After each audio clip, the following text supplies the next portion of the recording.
இந்த பாடலின் பொருள் பின்வருமாறு. இந்த பாடல் இதற்கு முன் பாடலில் எழுப்பப்பட்ட பலப்பிரமதனி எனும் சக்தி மற்றும் பிற சக்திகளும் பலவிகரணி எனும் சக்தியை துயில் எழுப்புவதாக அமைந்துள்ளது.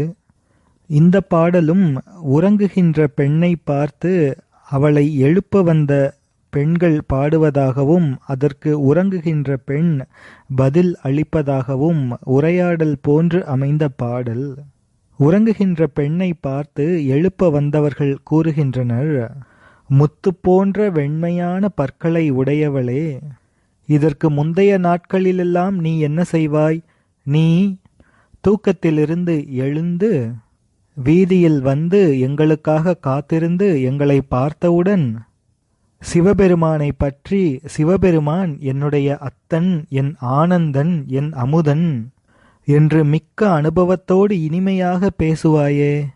இப்பொழுது நாங்கள் வந்த பிறகும் கூட உன்னுடைய வீட்டுக் கதவை திறக்க மாட்டேன் என்கிறாயே. எழுந்து வந்து கதவை திற என்று எழுப்ப வந்த பெண்கள் உள்ளே உறங்கிக் கொண்டிருக்கும் பெண்ணை பார்த்து கூறுகின்றனர். அதற்கு உள்ளே உறங்கும் பெண் பதில் கூறுகின்றாள், நீங்கள் இறைவனிடம் அன்பு கொண்ட பல அடியவர்கள், அதாவது மூத்த அடியவர்கள், பழைய அடியவர்கள், ஈசன் மீது பற்று உடையவர்கள், ஈசனை உரிமையாக உடையவர்கள். ஆனால் நானோ புதிய அடியவள். எனவே புதிய அடியவராகிய எங்களுடைய குறைகளை நீக்கி எங்களையும் உங்கள் கூட்டத்தோடு சேர்த்து கொண்டால் கெட்டா போய்விடும் என்று உறங்குபவள் எழுப்ப வந்த பெண்களை பார்த்து கூறுகின்றாள். அதற்கு எழுப்ப வந்த பெண்கள் பின்வருமாறு பதில் கூறுகின்றனர். பெண்ணே, நீ சிவபெருமான் மேல் வைத்திருக்கும் அன்பு என்பது எங்களுக்கு தெரியுமே. உன்னுடைய அன்பின் தன்மையெல்லாம் எங்களுக்கு தெரியாதா என்ன? நன்றாக தெரியும். சித்தம் அழகாக உடையவர்கள் நம்முடைய சிவபெருமானை பாடுவார்களே. எங்களுக்கு நீ சிவனை பாட வேண்டும், அவ்வளவே. எனவே எழுந்திரு, சிவபெருமானை பாடும் எங்களோடு சேர்ந்து வந்து கலந்துவிடு என்று கூறுகின்றார்கள். அவர்களினுடைய அந்த மொழியினை கேட்டு உறங்குகின்ற பெண் எழுந்து வந்து அவர்களோடு கலந்து கொள்கின்றாள். இது இந்த பாடலின் பொருள்.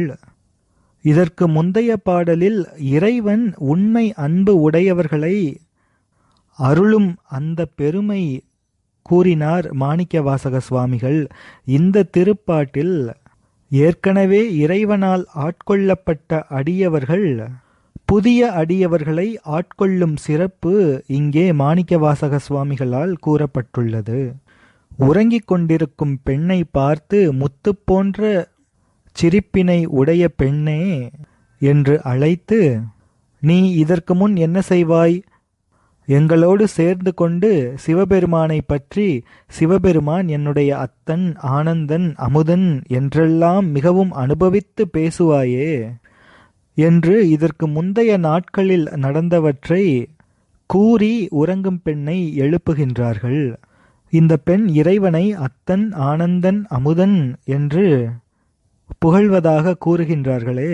ஒரு பெண்ணுக்கு பொதுவாக 3 நிலைகள் இருக்கும் என்றும், அந்த 3 நிலைகள் திருமணத்திற்கு முந்தைய நிலை, திருமணத்திற்கு பிந்தைய நிலை, பின்னர் பேரிளம் பெண்ணாய் பற்றற்ற நிலை என்று 3 பருவங்கள் பெண்களுக்கு சொல்லப்பட்டிருக்கின்றன. முதல் பருவமாகிய திருமணத்திற்கு முந்தைய நிலையில் ஒரு பெண்ணானவள் தன்னுடைய தந்தையினை ஆதாரமாக கொள்வாள். இரண்டாவது நிலையாகிய திருமணத்திற்கு பிந்தைய நிலையில் தன்னுடைய கணவனை, தன்னுடைய தலைவனை சார்ந்து ஆதாரமாக வாழ்ந்து வருவாள். பின்னர் பேரிளம் பெண்ணாய் பற்றற்ற நிலையில் இறைவனான ஈசனை ஆதாரமாக கொண்டு வாழ்ந்து வருவாள். ஆனால் இங்கே உறங்கிக் கொண்டிருக்கும் பெண் எப்பொழுதும் இறைவனை என்னுடைய அத்தன், என்னுடைய ஆனந்தன், என்னுடைய அமுதன் என்று இறைவனை பற்றியே பாடுகின்றாளே. அவளை பொறுத்தவரை இந்த 3 நிலைகளிலும் அவளுக்கு இறைவனே துணையாக இருக்கின்றான். அவ்வளவு பெரிய பக்தியில் சிறந்தவள் என்பது இதனுடைய உட்பொருள் அதற்கேற்றவாறு 3 நாமங்களை வைத்து பாடியிருக்கின்றாள். முதலில் அத்தன் என்று பாடுகின்றாளே, அத்தன் என்றால் தந்தை என்று பொருள். எனவே திருமணத்திற்கு முந்தைய நிலையில் தந்தையாக இறைவனே இருக்கின்றான். பின்னர் ஆனந்தன் என்று இறைவனை அழைக்கின்றாளே, இந்த ஆனந்தம் எனும் நிலையானது திருமணத்திற்கு பிந்தைய நிலை. அங்கே தலைவனாகவும் இறைவனே இருக்கின்றான். பின்னர் 3வது நிலையாகிய பற்றற்ற நிலையில் அமுதன் என்று இறைவன் அங்கே அவளுக்கு ஆதாரமாக இருக்கின்றாள் என்பதையெல்லாம் உள்ளுரை பொருளாக வைத்து அவள் இவ்வாறு இறைவனை என் அத்தன், ஆனந்தன், அமுதன் என்றெல்லாம் இதற்கு முந்தைய நாட்களில் பேசும் இயல்பினை உடையவளாக இருந்தாள். ஆனால் இன்றோ உறங்கிக் கொண்டிருக்கின்றாள். இதை சுட்டிக்காட்டி எழுப்ப வந்த பெண்கள் அந்த உறங்குகின்ற பெண்ணை எழுப்புகின்றார்கள். இவ்வாறெல்லாம் நீ பேசுவாயே இறைவனை பற்றி, இப்பொழுது வந்து கதவை திற என்று கூறுகின்றார்கள். இதற்கு உறங்கிக் கொண்டிருக்கும் பெண் எழுப்ப வந்த பெண்களை பார்த்து கூறுகின்றாள், நீங்கள் இறைவனுக்கு பழைய அடியவர்கள், மூத்த அடியவர்கள், நானோ புதிய அடியவள். எனவே என்னுடைய குறைகளையெல்லாம் நீக்கி எங்களையும் சேர்த்து கொண்டால் உங்களுக்கு கெட்டா போய்விடும் என்று பதில் கூறுகின்றாள். இங்கே பத்துடையீர் ஈசன் பழ அடியீர் என்று அடி வருகின்றது. பத்துடையீர் என்று எழுப்ப வந்த பெண்களை பார்த்து உள்ளே உறங்கிக் கொண்டிருக்கும் பெண் அழைக்கின்றாளே, இந்த 10 என்பதற்கு பற்று உடையவர், பற்று என்பதே 10 என்று வந்தது என்று பொருள் கொள்ளலாம். எனவே இறைவன் மேல் பற்று உடையவர்கள் பத்துடையீர் என்று அவள் அழைப்பதாக பொருள் கொள்ளலாம். ஆனால் 10 என்பதை எண்ணிக்கை என்று எடுத்துக்கொண்டால் எழுப்ப வந்த பெண்கள் பல அடியவர்கள்.